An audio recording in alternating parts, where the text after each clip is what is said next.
Okay, this little clip here is about the alleged most wanted man in Philadelphia. He is accused of burying his ex in a shallow grave. Let's get into it. Philadelphia on November 7th. Her body was reportedly covered in twigs and leaves. Investigators identified the victim as 29-year-old Melody Rivera. Melody was reported missing about a week before her body was discovered. According to police, she was last seen alive on Halloween, at first with a friend until someone unexpected showed up. In a report by the Philadelphia Inquirer, Melody was driving with her friend when she was attacked by her ex-boyfriend, 29-year-old Giovanni Otero.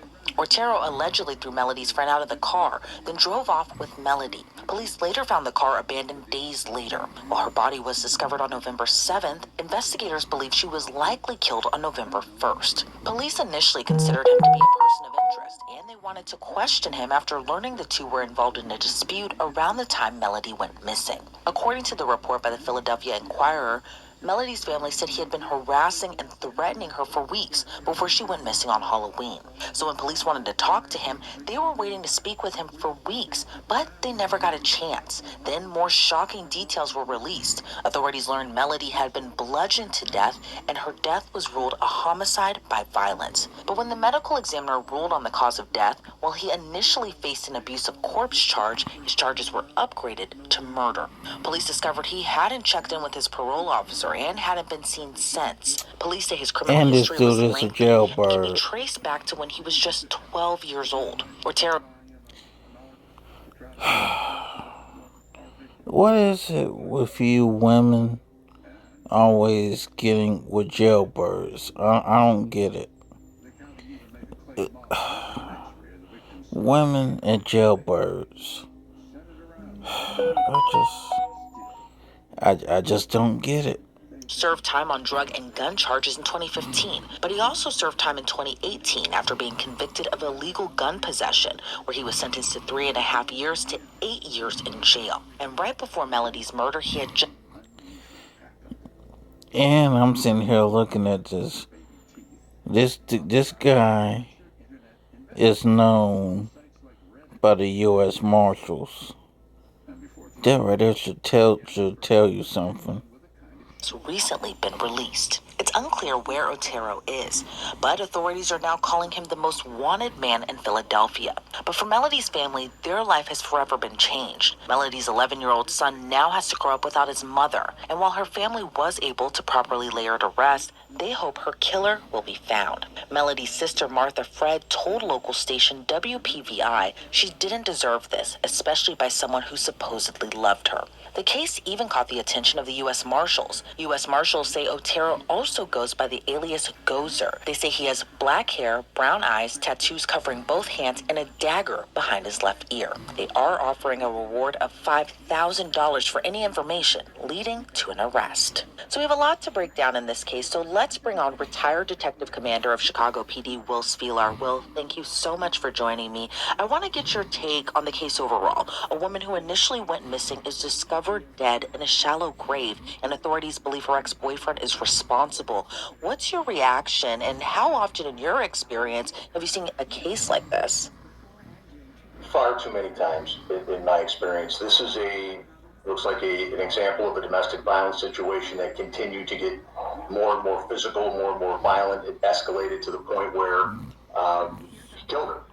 Now, obviously, it took the authorities a little bit of time to build a case to make a warrant for murder on this person, but you just see it all too often. It's just an escalating domestic violence situation that ends in, unfortunately, the murder. And what the suspect is accused of doing is truly horrible, bludgeoning her to death. In your opinion, what do you think happened in those final moments? Like I said, this is an escalating, the violence was escalating, I guarantee it. And at one point in this last exchange, he went one step too far.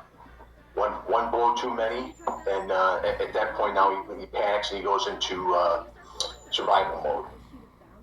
And does anything stand out to you that you believe that this was planned, or do you think the suspect just snapped in that moment?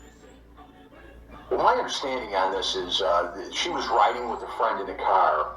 He confronted both of them, threw the friend out of the car, and then took off in the car with her. that's a heat of the moment thing. There's a little bit of planning, but when you talk about how he disposed of the remains, it wasn't carefully thought out. And is it significant to you at all that he allegedly chose to bury the victim in a shallow grave? Do you think he didn't do it to find her, or you think he did it so that way authorities wouldn't find her body, or do you think he buried her for another reason? I think he tried to buy himself some time. Obviously, he didn't have tools to bury her, I don't want to say properly, because it's certainly not proper. But I think he just did it to buy himself some time, to create as much distance between himself and the scene of the crime as he could. I want to give a big thank you to Morgan & Morgan for sponsoring today's Law and Crime YouTube takeover. Life truly can be so unpredictable. Hey guys, Tony here. Today, I'm excited to review the AWOL Vision LTV 3500 Pro, a true... Sponsoring today's Law and Crime YouTube takeover. Life truly can be so unpredictable, and if you're seriously injured, your case could be worth millions. Morgan & Morgan has more than 1,000 attorneys and a proven track record of huge wins. They recently secured verdicts of $12 million in Florida, $26 million in Philadelphia, and $6.8 million in New York, all exceeding other insurance offers. Even if your case isn't worth 7 figures, why not start a claim and get the money you deserve? Starting a claim is super easy, and it takes just 8 clicks. And it can be all done from your phone. And guess what? You only pay Morgan & Morgan if you win. So if you're injured, visit forthepeople.com/YouTube takeover or click the link in the description and pin in the comments to start your claim today. And the suspect, Giovanni Otero, is now known as the most wanted man in Philadelphia. Do you think him fleeing is an obvious admission of guilt? Yes, I think combination of him fleeing, he cut off ties with his parole officer. Yes, I mean yes, it's absolutely an admission of guilt, in my opinion. And talk to me a little bit about searching for a man who's been on the run now for more than a month. And where does the search go now for him from here? So I don't know what his background is. I don't know what his ethnicity is. I don't know if he's of Mexican descent or if he's from Puerto Rican descent. I don't know. But you've got to think that he's heading somewhere else, obviously. Out of the city, but to do that, he's going to need some help. Someone's got to be helping him. I don't know what kind of money he has. He has to have access to funds, to shelter, to food. Somebody's helping him. It's just a matter of where he's trying to go. And if you're, on the run, how important is cell phone data, possibly even social media, going to be in order to help track him down? It's huge. I mean, cell phone data, all the stuff you refer to, we talk about this all the time with the modern things that we have to do to track cell phones, towers, etc. It's huge. We use it all the time. And we also use these video cameras. There's video cameras everywhere. So the technology that's available now it's huge. And I assure you that the Philadelphia Police Department, the Marshal Service, are using all of their tools, all their social media teams, and their telephone teams to try to find this guy. And since we're living in such a digital age, I think a lot of people, when these types of things happen, I think their first question is always, why is it taking so long? If we do have, CCTV footage and surveillance video, possibly ring camera footage, cell phone data, why, in your opinion, do people always go to, why does it take so long? Talk to me about the level of this type of investigation when you are piecing together so many different types of clues and getting different evidence, either it being that cell phone data or video evidence or even talking to witnesses. But why do you think people always are confused as far as how long it takes to find someone when we have all this digital evidence in our disposal now? Well, because on television programs, you got about 47 minutes, not including commercials, or including commercials, to identify somebody, find them, and lock them up. And people get used to seeing stuff like that. They think it happens that fast. It just doesn't. It's a big world. And there's a lot of places that this guy could be going to. Also, if he has help, he doesn't really even have to show his face. If someone's bringing him stuff, trying to get him to move or hunkering down somewhere, it's really difficult sometimes. He's going to have to stick his head out. He's going to have to use one of those digital fingerprints that you're speaking of. And if he's not using them, it could take a while. Does any part of you believe that he might possibly still even be in Philadelphia or the surrounding areas?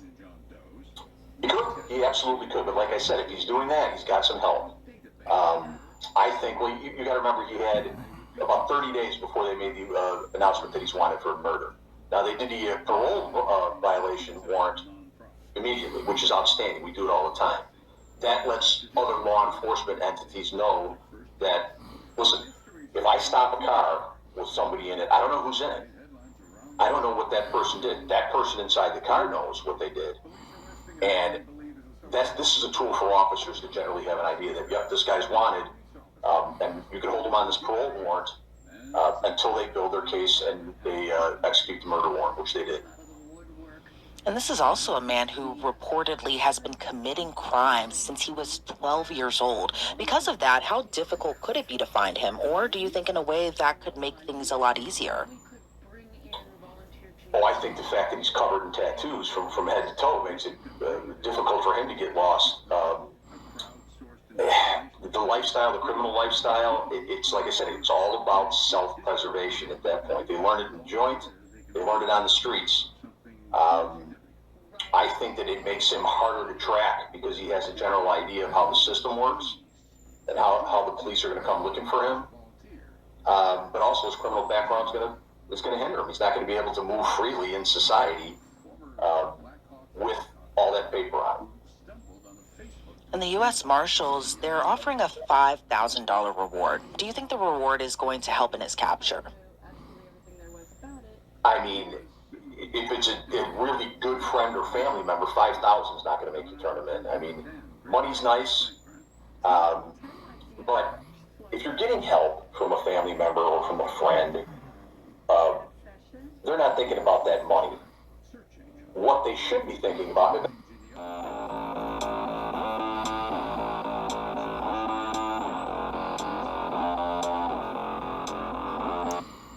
They're not thinking about that money. What they should be thinking about, eventually it does happen, is how heinous the crime was. And how much do you really want to be involved with helping the person that is capable of committing that type of crime? Because if he did it to someone he loved, like his girlfriend, he's going to do it to anyone.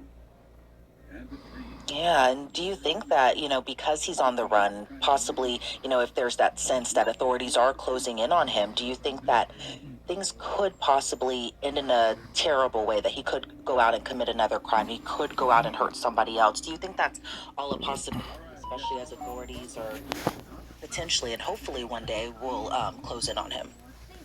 There's no question they're going to go. It's just a matter of where and when.